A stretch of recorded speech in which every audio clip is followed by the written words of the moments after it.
тіл мәселесі туралы айтып жатсыз ғой. Иә. Қазіргі конституция қабылданып жатқан жаңа конституциядағы тіл мәселесі 9-шы баптың 2-ші тармағында Иә. қазақ тілі мен орыс тілі тең дәрежеде қолданылу керек дегенге қарсысыз ба? Мен қарсымын.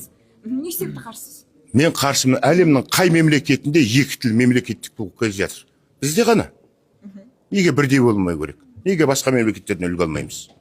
Сол ғана. Мемлекеттік тіл бір болу керек. Жыланда екі тіл, адамда бір тіл.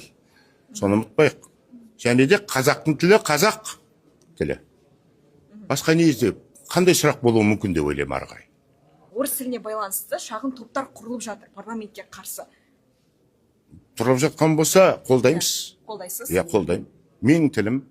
Менің тілім, менің әкемнің тілі, менің анамның тілі. Ол тіл менің тілім, ертең менің баламның тілі.